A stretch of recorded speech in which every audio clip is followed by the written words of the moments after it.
I wanted to start this clip with a generic quote about New Zealand's beauty, but that's not why we're here. Sure, New Zealand has some breathtakingly beautiful landscapes, and the night skies in some parts of the country are just as phenomenal. Think Lake Tekapo during a Southern Lights display, for example.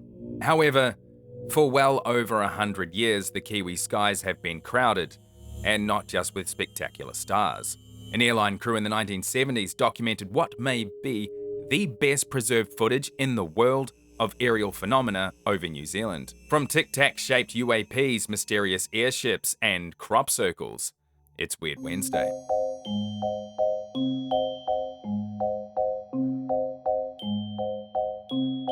Welcome to another Weird Wednesday here on Shadow Matter, where I take a look at a stranger side of our world here every second Wednesday, except for last fortnight. Well, mostly every second Wednesday. Anyway, today's episode, we journey into the enigmatic skies of New Zealand, a land renowned for its breathtaking beauty and, intriguingly, a rich tapestry of UFO sightings. From historical airship reports to contemporary unexplained phenomena, let's delve into the mysteries that hover above Aotearoa. In the winter of 1909, New Zealanders across the nation reported sightings of mysterious airships traversing the night skies. Descriptions varied, but the common thread was the appearance of illuminated crafts moving silently overhead. These accounts stirred public fascination, with crowds gathering nightly in hopes of witnessing these phantom ships themselves. On July the 31st, 1909, on a train travelling from Hokitika to Greymouth, the engine driver noticed a powerful light out to sea as the train made its way over the Taramakau Bridge. As observed, the light appeared to be rising and falling in the air, and to be advancing towards the harbour.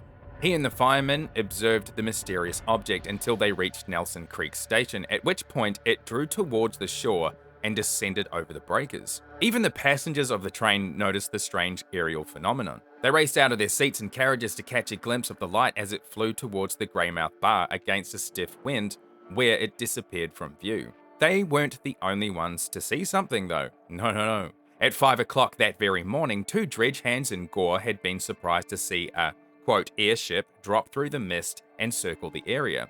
The men noticed two figures aboard. After some maneuvering, the craft, which carried lights fore and aft, shot upwards. There was a yellow glare. Then, as the weather cleared, the airship moved off to the southeast. From Manuka, Winchester, and Geraldine came reports of a blunt-headed cigar-shaped object, and from Timaru, of a light passing overhead at 10 p.m. the previous night. 2 days earlier, several hundred people had witnessed an airborne light drifting south, possibly carried by the same airship that pupils from Wakariri School described seeing earlier in the day. And the sightings continued until September of that year. Hundreds of sightings over the months and even more newspaper reports documented the strange and mysterious airships, as they were being called at the time. Sightings came from all over the country, from Dunedin, Napier, Nelson, Fielding, Blenheim, Wellington, and Kaikoura.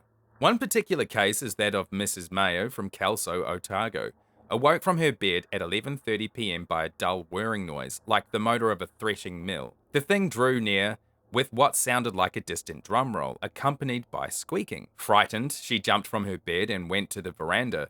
The roof was vibrating loudly, however, it was approaching from the south, passed overhead, and died away to the north in the direction of the mountains. Mrs. Mayo peered into the darkness but could see nothing.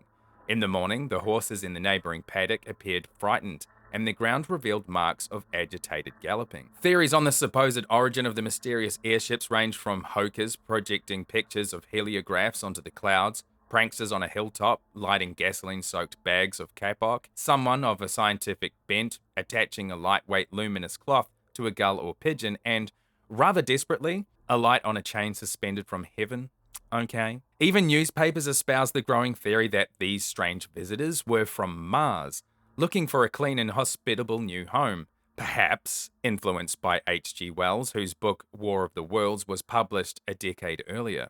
Even the Evening Star wrote this: water being scarce on that planet, the Martians are necessarily looking out for a new world to inhabit, and New Zealand, being a conspicuous object on our globe, they will probably attack us first. The presence of a dead squid on the beach at Berks a few days ago is fairly conclusive evidence that if this is not a Martian invasion, it is, at all events, a serious reconnaissance from that planet.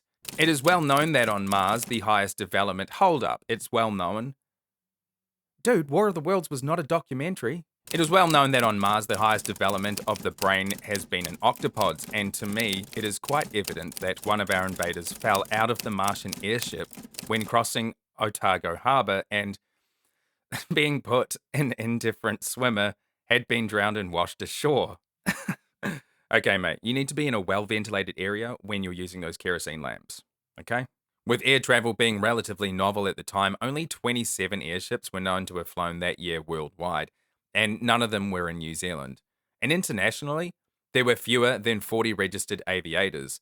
The average speed of these airships was about 26 miles per hour, and their maneuverability was pretty low.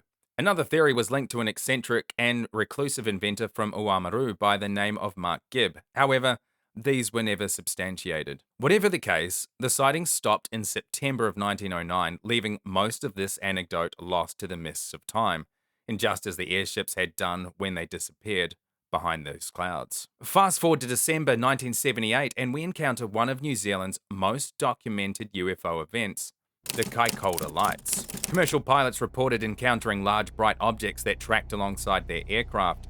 These phenomena were corroborated by radar readings and even captured on film by a television crew, adding layers of credibility to the sightings. Good old Kikes has seen some weird stuff over the years. Numerous sightings of previously mentioned airships, colossal squid remains, and a well-documented UFO encounter. Beam me up, Scotty. Among the hundreds of UFO sightings in New Zealand, only one was ever fully investigated by the New Zealand Royal Air Force and the United States CIA. On December the 21st, 1978, a Safe Air cargo flight was heading south from Wellington to Christchurch on a newspaper delivery run, when the crew and passengers witnessed a strange light following the aircraft. On board the small plane was David Crockett, a freelance cameraman. Crockett grabbed his camera and began to film the light. Skeptics suggested they'd seen the planet Venus, but most of the film was taken more than half an hour before Venus could have been visible. An American Navy physicist, Dr. Bruce Maccabee, analyzed the film and rejected theories that it showed meteors or ships or birds. Several of the objects had shown up on radar screens. One of them had left this extraordinary trail on a single frame of film. The light tracked along the Argosy plain for several minutes before disappearing and then reappearing elsewhere. The UFO was said to be very large and had 5 white flashing lights that were visible on the craft. Not long after the incident, on 30th of December 1978, a television crew from Australia recorded B-roll footage for a network show of interviews about the sightings. For many minutes at a time, on the flight to Christchurch, unidentified lights were observed by 5 people on the flight deck. They were tracked by Wellington air traffic controllers and filmed in colour by the television crew. A mile behind us. We've just heard from Wellington radar that we've got an object about a mile behind us and it's following us. Let's hope they're friendly. Over the years, sporadic sightings of the lights have been recorded, although none as definitive as the 2 films earlier. After the sightings, the Royal New Zealand Air Force, the police, and the Carter Observatory in Wellington cooperated in an investigation, the results of which were lodged in the National Archives in Wellington. The New Zealand Ministry of Defence attributed the sightings to lights from squid boats reflected off clouds, unburnt meteors, or lights from the planet Venus, or trains and cars. But even the United States CIA took an interest and sent a P-3 Orion Lockheed to investigate the lights. A declassified document from the CIA and one from the RNZAF were later released under the Official Information Act, which concluded that these sightings were unlike any other reported by civilians due to the large amount of documented footage. Now, various theories have been made about the UFOs, ranging from lights of nearby planes to trains and cars. I wish I did know what I saw, but I've got no idea. I can only tell you I saw targets on my radar that I can't explain. I believe that the only logical explanation is that it didn't come from the planet Earth. They were unidentified flying objects. Things from outer space? I don't know. Does anyone? Look outside on a starry night. If you say we're the only ones alive in this universe, I'll call you the biggest egotist ever. While crop circles are often associated with the US and even the UK, New Zealand has its own notable case. Swing away, Meryl. Swing away. George, Swing away, George. I'm coming, Cody. I'll save you. Let him go! What else George. Bring it! Okay, that was the wrong clip. That is the last time I hire an editor from Temu. You're fired, Hushing. You're fired. In 1969, a perfectly formed circle appeared in a paddock near Ngatea. The formation's precision and sudden appearance baffled locals and sparked debates about its origin, ranging from natural phenomena to extraterrestrial activity. Woo-hoo. According to news articles from the time, at 7:30 p.m. on September the 4th, 1969, two Straits Air Freight Express pilots reported an unidentified flying object in the form of a fluorescent blue pulsating light out of the pilot's side window.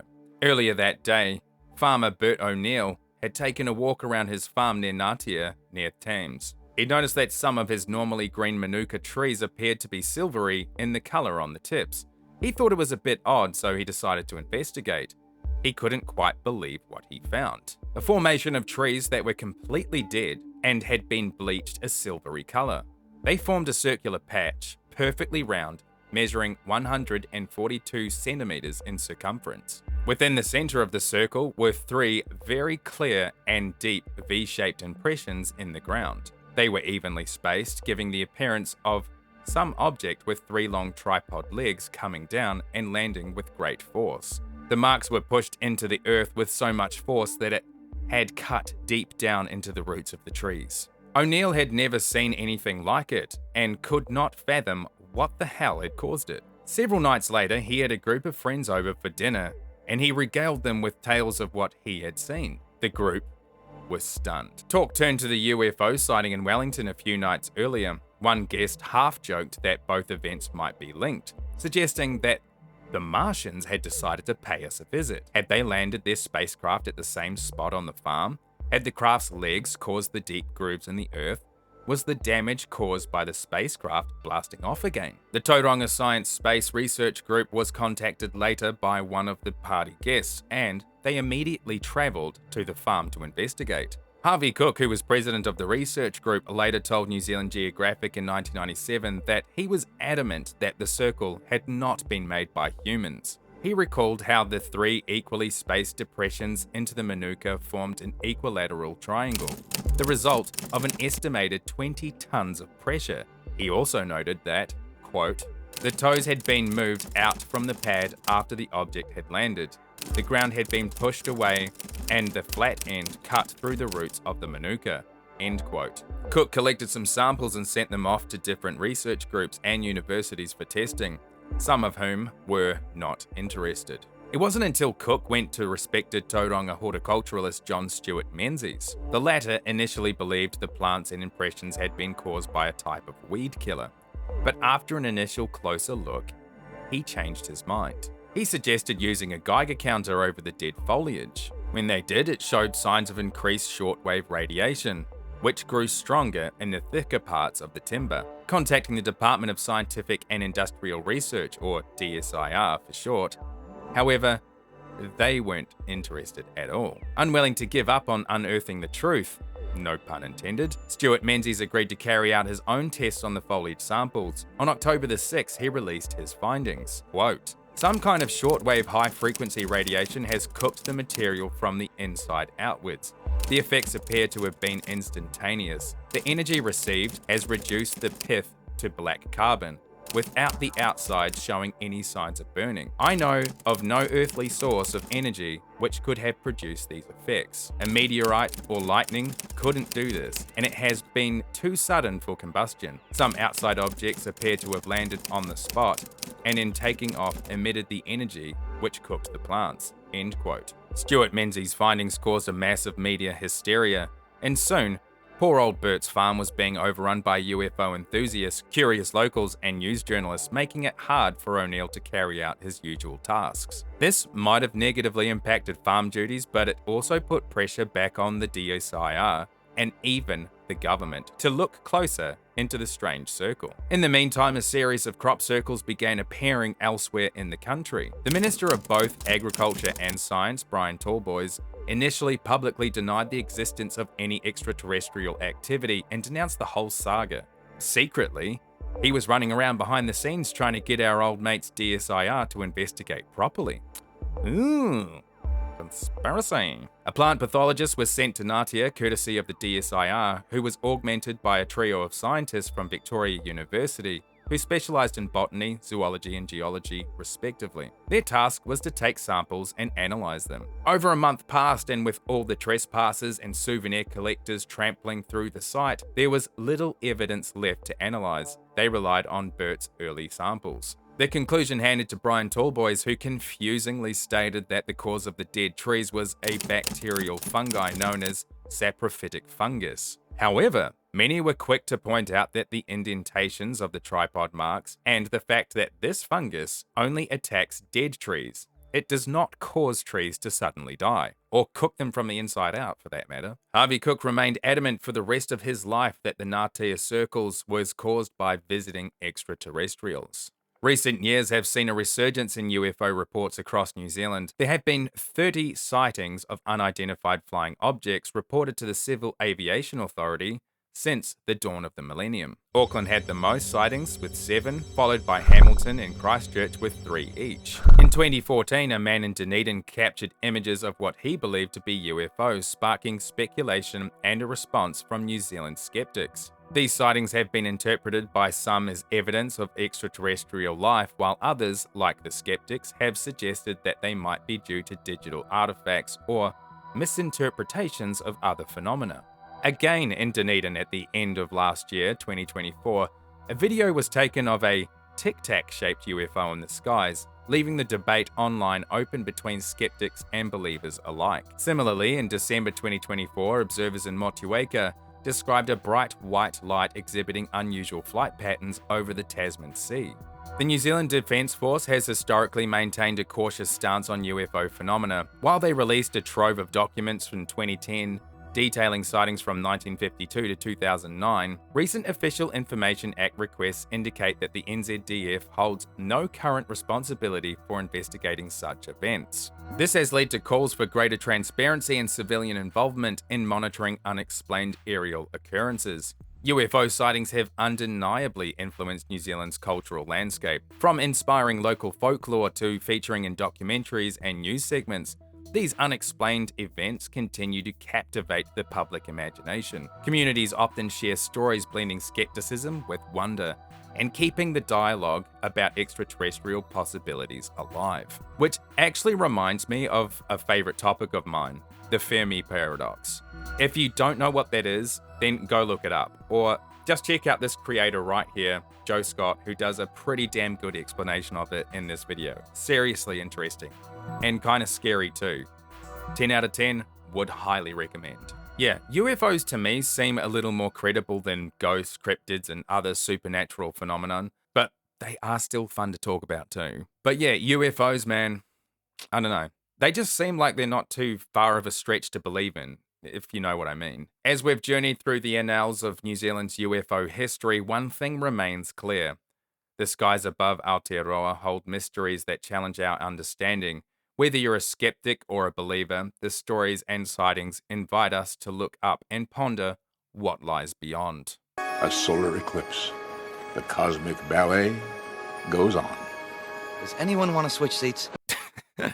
Okay, but yeah, wow, what a weird and interesting bunch of stories, and I thought there was only really one big UFO story from New Zealand, but apparently there's a whole bunch of them.